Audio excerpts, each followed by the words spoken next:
are monsters born or are they made by the circumstances? It must be incredibly difficult to have your life be, dramatized.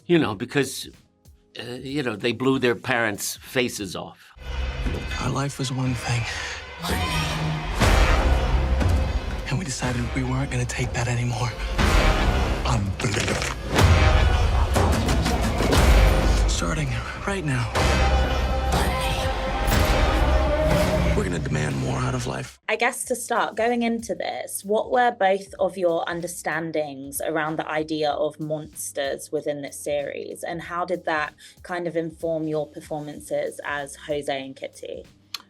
I remember on the very first day of rehearsals, because we did some rehearsals prior to shooting, Ryan came on set and sat us all down and kind of gave us a whole play-by-play of what he wanted to achieve with the series, and how he wanted to show because we'd only read the first few episodes, and how he wanted to show the case or the story from different perspectives, and this idea of are monsters made or are they born? And so he kind of gave us an overview. So before, we started shooting, we could keep that in mind. Yeah, like Chloe said, it was about the idea about are monsters born or are they made by their circumstances? And I honestly think we are made by our circumstances. No child, when they are born, are racist or homophobic. That's something that is taught by education, but a bad education, I would say. So we are kind of virgin. We are like little angels full of light, where darkness starts to come in, depending on who you are surrounded by. And I think this is one of the cases, like how is your childhood? What happened? What was the circumstances? Not only of yourself, but the parents and the parents of your parents. It comes from a long trauma on generations that it's important to pay attention to. And I think the show does a great job about that. And what were both of you conscious of bringing to these roles of Kitty and Jose? Well, like Javier was saying about generational trauma, I think that, I think a lot of women could, or anyone for that matter, be watching the show and see something of themselves in it. And I think I wanted people to maybe find some strength within themselves to reach out if certain, types of abuse are, normalized to a certain extent. I think it makes it easier for people to talk about them. So we were hoping in a way to, empower people that were suffering from some sort of abuse to feel like they could speak out. And in fact, while the episodes are airing, there's information on where you can reach out to get help. And we felt like that was really an important step to take. Obviously, since its release, it's been very much talked about everywhere, and Erik Menendez has obviously now responded to it. What's been both of your reactions to the news that he wasn't entirely pleased with the show? I think all I can say is that I understand where he's coming from. I sympathize with him. It must be incredibly difficult to have your life be, dramatized and televised in this Hollywood retelling of a story that's so tragic and it's such a tragedy. And so I can only understand where he's coming from, and I stand with him. And yeah. And a lot of fans have already called for you, Cooper, to be nominated for multiple awards after your performance in episode 5, The Hurt Man. What do you make of such an overwhelmingly positive reaction to that episode in particular? I have honestly no words. It's very unexpected and just overwhelmingly incredible and rewarding, and I'm so glad that it has reached so many people, and it's just it's truly amazing. So grateful and such a gift. And was it really a one-shot episode? And if so, what's your reaction to that when you first heard it would be? It is one shot, and I was really excited and thrilled that I got that opportunity to live as Erik for that long. In film and TV, you do a take of a scene for maybe 3 or 4 minutes, and you cut, you redo it. And so to get to live through it for that amount of time was really rewarding. I came from a theater background. I grew up doing theater. And so to be given the opportunity to really do a play and just sit across from Ari and have a conversation was such a gift. And yeah, again, just so grateful. And Nicholas, so many people have praised your performance of Lyle. What kind of emotions were you especially keen on bringing to your portrayal of Lyle? Yeah, I can't really distill it to just naming off emotions. I think that would be sort of like that would like reduce what the actual experience was in the moment. But these emotions that he had throughout the series, or that I had, were complex, and oftentimes you're feeling more than one thing at once.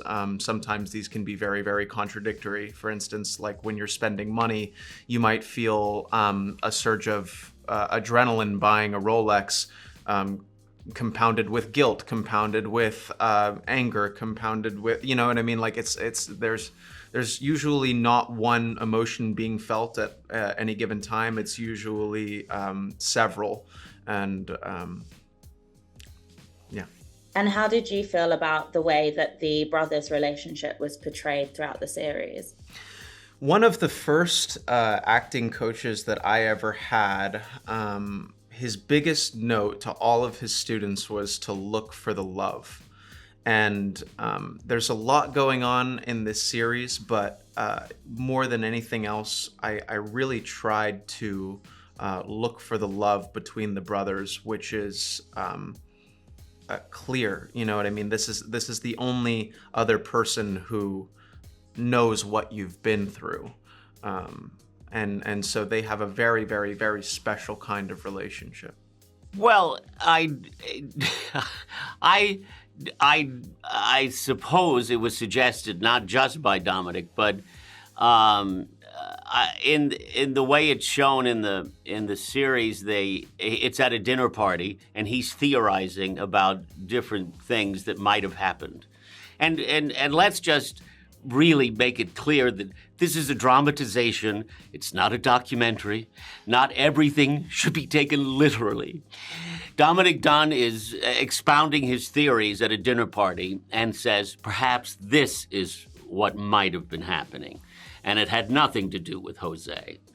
And, it's no different than Hercule Poirot gathering everyone together and saying, this happened, and this happened, and this happened, and this happened, and that happened, and maybe that's why that happened, or maybe it didn't happen that way.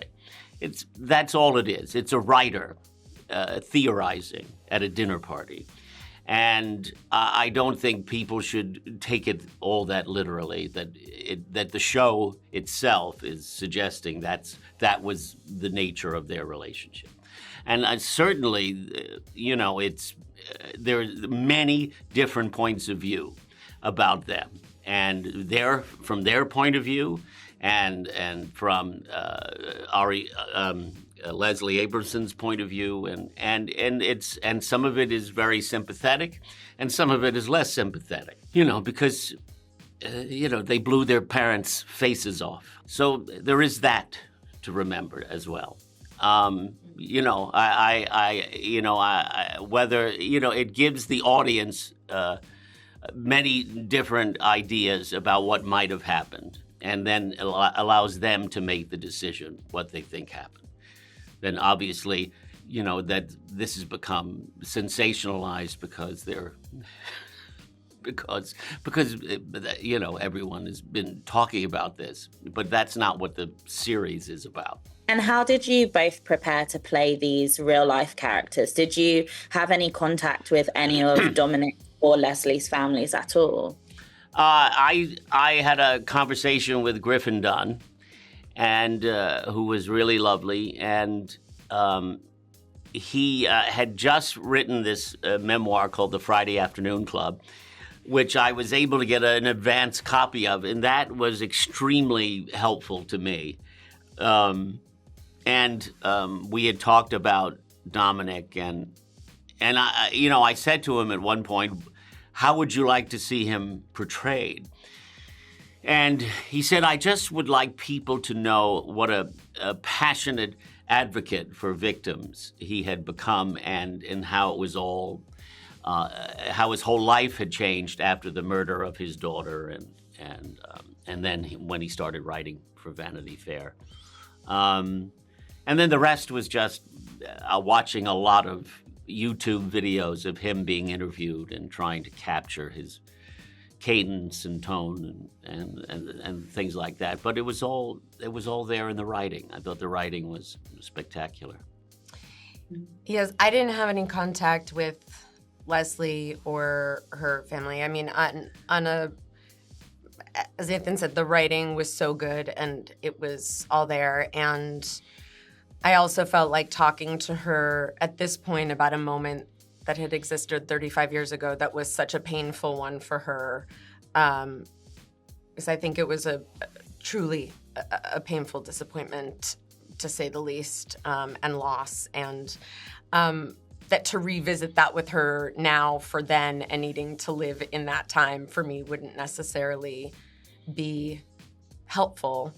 But man, do I love her. And yeah, watched everything, read everything, listened to everything. It's also Dominic Dunn's brother, John Gregory Dunn, wrote a book and based one of the characters in the book on Leslie.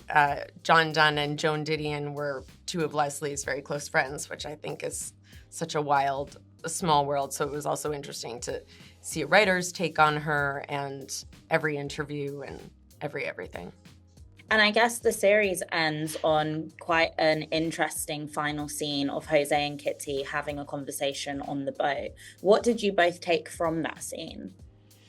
I think it's a nice moment of warmth and connection between them because they were married. They loved each other. They had ups and downs, and their marriage is also taken by many other circumstances around them. But at the end of the day, there are two human beings trying to connect with each other and show their love to each other to keep on going. And that doesn't justify or excuse or not even explain anything. It's just two people trying to connect with each other, and that's what the show tried to make also. Like these four people, the parents and the kids, they were human beings with flaws and with virtues and with things to pay attention to. And I guess going into this, how familiar were both of you with the original case? I wasn't familiar with the Menendez brothers before I received the audition. There is an expedited learning process when you start auditioning for a role. You know, you're trying to cram as much education as you can into a small window of time, and then you hope that you book the job so that you can continue that process, which thankfully I did and was able to do so. So yeah, I mean, the research process had to be thorough. In an ideal world, would you both have wanted to have met Erik or Lyle during the process of filming this? I didn't want to meet them beforehand or during it. I didn't want their current state to affect how I was going to approach it. I definitely wanted to meet them afterwards.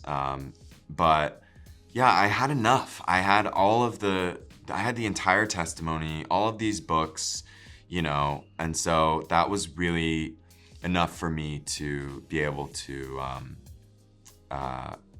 portray him authentically. And there's also this week been the news that Netflix are releasing a new Menendez documentary. How do you feel about the release of that documentary coming out so close to the release of this series?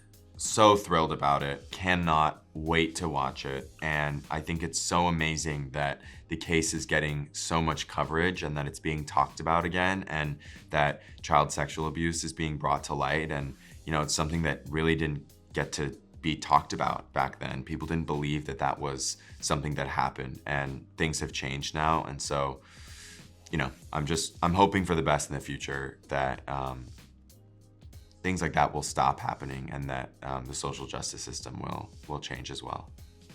I guess going into it, knowing the controversy that surrounded Ryan Murphy's first Dharma series, did either of you feel any nerves or pressure going into this series? No, not at all. I was very excited.